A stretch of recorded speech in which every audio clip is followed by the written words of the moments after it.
Morning. As Christine alluded, I'm at the carefree end of the risk compass with a lot of adventurous within me, but I also have a lot of correlation with coming out as carefree, having done it.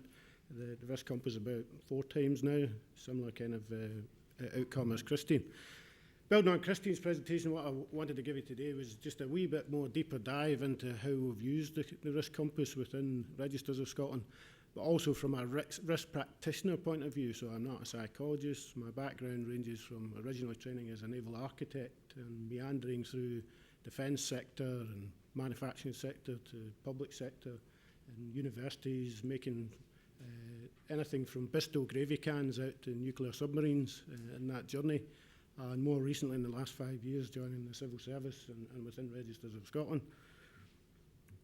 So I wanted to give you a bit more context to the hints that Christine had given to you about registers, and as Jeff alluded to the 400-year kind of history that's there.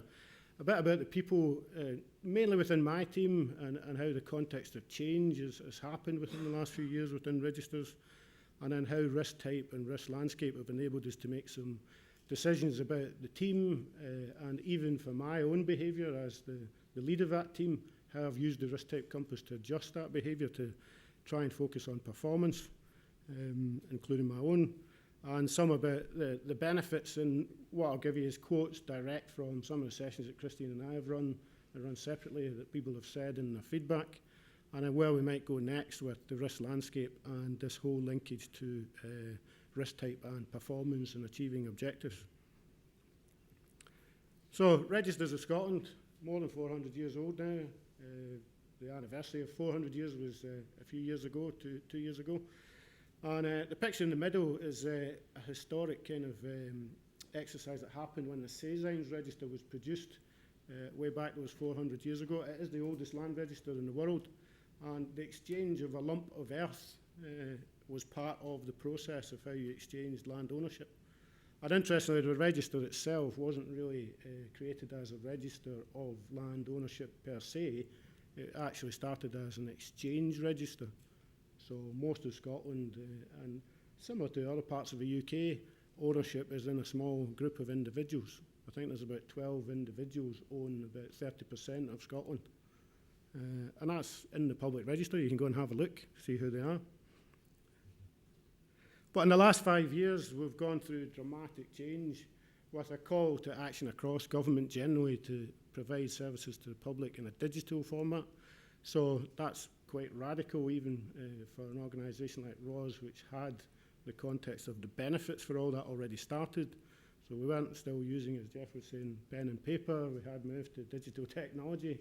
But what this really means was driving the technology solution out and giving it to the customer in a more accessible way. So in the last 5 years, we've generated at least 3 or 4 registers from a digital background, never existed on paper, and then we're transitioning to making everything, including the land register completion, by 2024, digitally available. And one of our most successful products is Scotland's Land Information Service, ScotLIS, which has enabled members of the public to interrogate the information that was previously behind bricks and mortar, effectively, and you had to visit, or it was quite challenging to obtain that information. So you can go and look at your own address, or you can look at any address, postcode or whatever, through that particular product. But with all that change came a lot of change in how we actually provided service from a corporate services point of view to the business. We'd recruited a huge number of contractors. Almost half the resource in the last few years has been digital skill sets. And none of those were civil servants. They'd come in with all kinds of ranges of culture, risk types, everything else. And they were influencing the business. And how did we manage that effectively? We had to rethink our risk perspective. And traditionally, we're in lines of defence around risk. So we had management ownership of controls at the operational end. My function was a range of different services, from data protection to records management to enterprise risk, cyber security, and we looked at then bringing that together in a much more cohesive service. So it introduced the option then to provide a much more consulting service to the business rather than a compliance type function. So a second line oversight was still there. However, we were much more about giving our skills across and helping the business actually take risk, even though it decided to do that anyway. So we introduced a lot more process and handrails for the business, so operational risk was done in a certain way, and introduced lots more design approaches around how we did cybersecurity, particularly as a key underlying enabler for how we were going to do our digital transformation. And the key bit there about delivering performance was the focus. We're here to help you achieve your objectives. And alongside that, Christine mentioned that she'd helped us in the last few years with our competency framework. Civil service is now investing in what it calls success profiles, which are competency-based, but look at desired behaviours, and these layer on top of competency models or sit alongside them. But interestingly, in our competency framework, we had 25 mentions of risk within different levels. So level 1 to level 6 ranges from the lowest entry point in the organisation to Director Generals of civil service departments and functions. And just this year, long time coming, the Orange Book, which is risk management guidance that government frames the risk management approach within public sector, has just been released in the summer of this year. I'm not recommending it as a good read, but for those risk practitioners who are in the room, it's worth a look at to benchmark. And interestingly, the change there has been consulting wider than public sector. So private sector, financial skill sets, everything else has contributed to how that has been edited and presented. And it was last updated in 2004.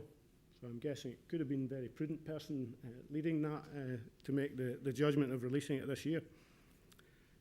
So back to my team, of bringing these different functions and services together, but to try and present a single, almost a mini business within the organisation and a service offer that our internal clients could identify with.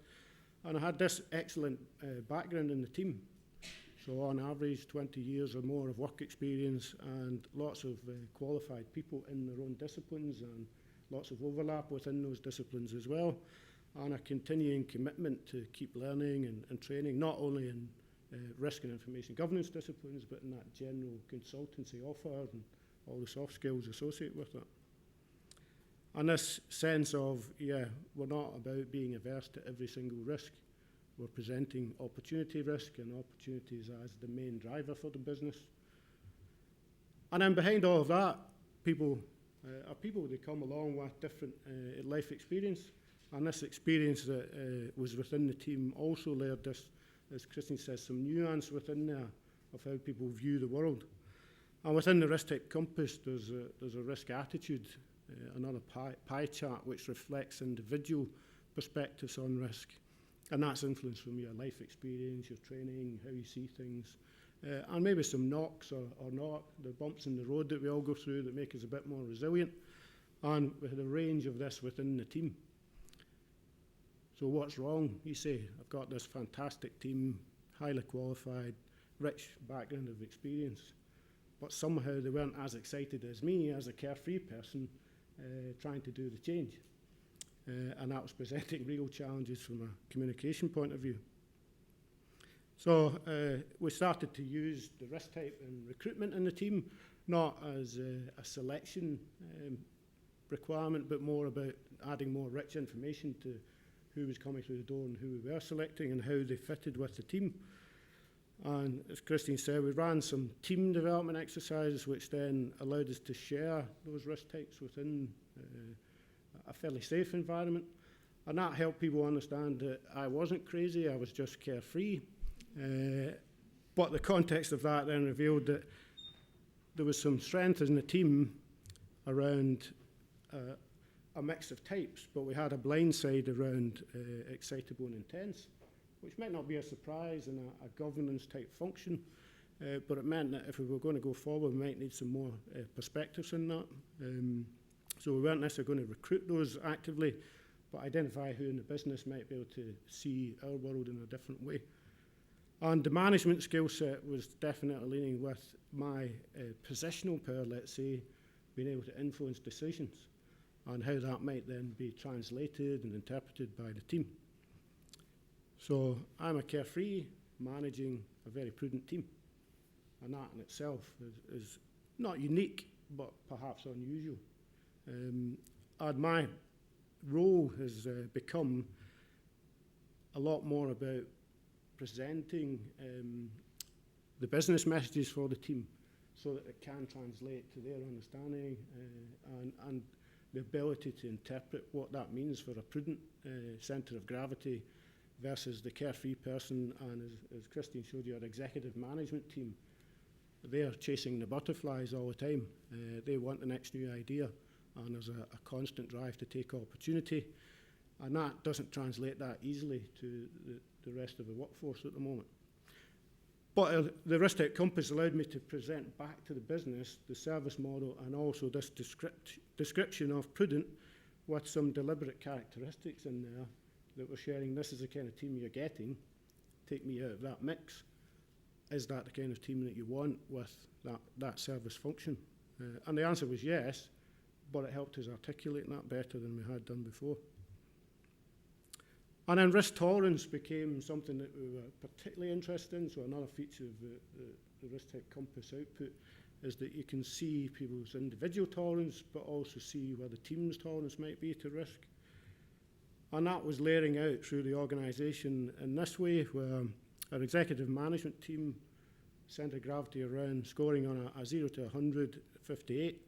But in this learning and development sample that Christine's been doing more recently, coming out at 39. And we had hypothesised around that was probably the case, but even within that group, we're scoping out to a score of 12.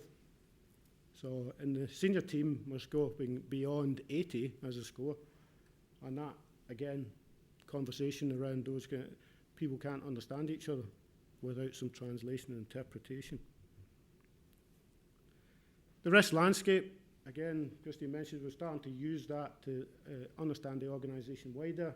And a particular interest for me is to move from the individual and into teams, and that team Homo sapiens. How does that actually work? Does a team perform better if it has more of a certain type within the team? Does it need team Homo sapiens to really be high performing? Or does that reflect, as in Johan's presentation, that actually of a certain type reflects better in a certain work environment or a certain role? And the concept of a risk onion as a metaphor that has a type, an attitude, a behaviour and culture. So some of the benefits that we've seen people quoting specifically back to us are listed here. The one that I've learned the most from is the last point there of starting with the team members' risk types and not my own. So often in leadership roles we're about pulling people with us and trying to influence and chase that goal that they'll come to my thinking eventually. Actually, as I released that a little bit and looked at how I could get the best out of the team with using their centre of gravity, but not release the opportunities that were there, that's, at least in face of it, feels like it's given me better performance. So where might we go next? There's a book, Second Machine Age, which highlights the challenges that we have at the moment in the digital economy and suggests that there's the super performers that exist there. The graph on the left is about social development and the human population. So there's a high correlation in the numbers, and we all get information regularly, particularly in the climate change context, about the numbers of humans and how we're using those resources across the world. And intuitively and historically, we would tend to go to a normal distribution for that, a Gaussian type approach, where the majority of us are behaving. There's an average performance. But actually, the new economy, and we could see it even in business, is suggesting that there's a power law to that there are some small numbers of really high performers. So the mean is leaning towards that high performance. And in the Second Machine Age and other literature, there's a suggestion that actually the performance is more log normal. And it's a combination of that power law and the normal distribution, with a view that if you had a full team of people like me, we'd probably get nothing done, but we'd have tons of ideas and lots of new things to go and chase. So you need that balance to calibrate back to the sweet spot at the top of that curve there where you're getting better performance. So at the moment, hypothesising a bit more around whether there's an efficient team portfolio for the Registers of Scotland and whether we can then use that to not necessarily suddenly break teams up, but understand the performance factors within it. So these are draft types of hypotheses that we're starting to explore, and we'll develop more alongside the work we'll do with PCL and McCarran King. And really trying to understand if there are correlations, at least initially, and then whether there's any causation from having different types within different settings. And is there this opportunity to understand ourselves a bit more about what's our efficient team portfolio? Should a carefree person sit in a team regularly where the team's performance is best performed through being prudent? Is it more of an injection of that skill set and type and then you move on, or is it something that you should have in a team to pull the performance constantly? So again, all hypotheses, there's not data behind that at the moment. We do have data that we can correlate well once we've done the risk landscape with engagement and wellbeing assessments that we've done in the last year or so.